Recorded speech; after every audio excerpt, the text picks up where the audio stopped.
Welcome to dedicated home making. ఈ వీడియోలో Telangana mutton curry ఎలా చేయాలో చూద్దాము. దీనికి 2 టేబుల్ స్పూన్ల ధనియాలు ఒక మిక్సీ జార్లో వేసుకోవాలి. 1 టీ స్పూన్ జీలకర్ర, ఒక చిన్న ముక్క ఎండు కొబ్బరి ముక్కలు చేసుకొని వేసుకోవాలి. 1 ఇంచు దాల్చిని, ఒక 5 లవంగాలు, ఒక 5 ఇలాచీలు, ఆ తర్వాత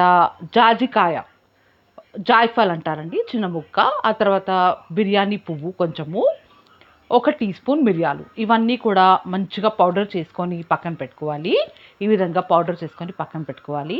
ఇప్పుడు ఒక 6 మీడియం సైజ్ టమాటాలు నీట్గా వాష్ చేసి ముక్కలు కట్ చేసుకొని ప్యూరే చేసుకొని పక్కన పెట్టుకోవాలి. 1/2 కేజీ మటన్ శుభ్రంగా కడిగి పక్కన పెట్టుకోవాలి. ప్రెషర్ కుక్కర్ స్టవ్ మీద పెట్టి ఒక 4 టేబుల్ స్పూన్ల నూనె వేయాలి. అందులో 1 టీ స్పూన్ జీలకర్ర వేయాలి. జీలకర్ర చిటపట్లాడిన తర్వాత 2 మీడియం సైజ్ ఉల్లిపాయలు తరిగినవి అందులో వేసుకోవాలి. వేసుకొని ఉల్లిపాయ రంగు మారే వరకు వేయించుకోవాలి దోరగా. ఈ విధంగా వేయించుకున్న తర్వాత అందులో 1 టీ స్పూన్ అల్లం వెల్లుల్లి పేస్ట్ యాడ్ చేయాలి. అల్లం వెల్లుల్లి పేస్ట్ పచ్చివాసన పోయేదాకా బాగా వేయించుకోవాలి. ఇలా వేయించుకున్న తర్వాత ఒక 1/2 టీ స్పూన్ పసుపు యాడ్ చేసుకొని కడిగి పెట్టుకున్న మటన్ అందులో వేసుకోవాలి. మొత్తం మటన్ కూడా అందులో వేసుకున్న తర్వాత ఓసారి కలపాలి.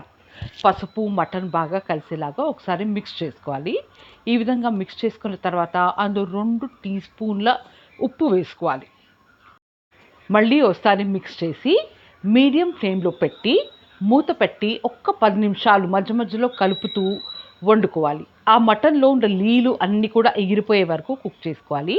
ఈ విధంగా మటన్లో నీళ్ళు అన్నీ కూడా ఎగిరిపోయాయి. ఆయిల్ కనిపిస్తుంది చూడండి, ఆయిల్ సపరేట్ అయిపోయింది. ఇప్పుడు దీంట్లో మనం నూరి పెట్టుకున్న పౌడర్ ఏదైతే ఉందో ఆ పౌడర్ మొత్తం వేసేసేయాలి. ఆ తర్వాత 2 టీ స్పూన్ల కారం యాడ్ చేసుకోవాలి. కారం మీ రుచికి సరిపడా యాడ్ చేసుకోవచ్చు. ఒక 4 పచ్చిమిరపకాయలు మధ్యలో చీల్చి వేసుకోవాలి. మనం నూరి పెట్టుకున్న టమాటా ప్యూరీ కూడా యాడ్ చేసుకొని అన్నీ కలిసేలాగా బాగా మిక్స్ చేసుకోవాలి. ఈ విధంగా కలుపుకున్న తర్వాత 1.5 గ్లాస్ 1.5 గ్లాస్ నీళ్ళు అందులో యాడ్ చేసుకోవాలి. యాడ్ చేసుకొని మళ్ళీ ఒకసారి కలపాలి. కలుపుకున్న తర్వాత కుక్కర్ మూత పెట్టేసి విజిల్ పెట్టి మీడియం ఫ్లేమ్లో 9 విజిల్స్ వచ్చే వరకు కుక్ చేసుకోవాలి.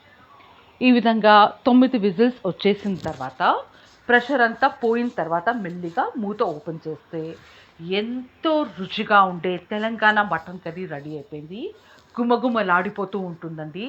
రైస్తో కానీ, బగారాతో కానీ, చపాతీతో కానీ చాలా అంటే చాలా రుచిగా ఉంటుంది. మీరు కూడా రెసిపీ తప్పకుండా ట్రై చేయండి. గ్రేవీ కూడా చూడండి ఎంత థిక్గా వచ్చిందో. మటన్ కూడా బాగా ఉడికిపోయింది. నా రెసిపీ మీకు నచ్చినట్లయితే లైక్ చేయండి, షేర్ చేయండి, కామెంట్ చేయండి. నా ఛానల్ని సబ్స్క్రైబ్ చేసుకోండి. మళ్ళీ ఇంకో మంచి వీడియోతో కలుద్దాము. Thank you so much for watching.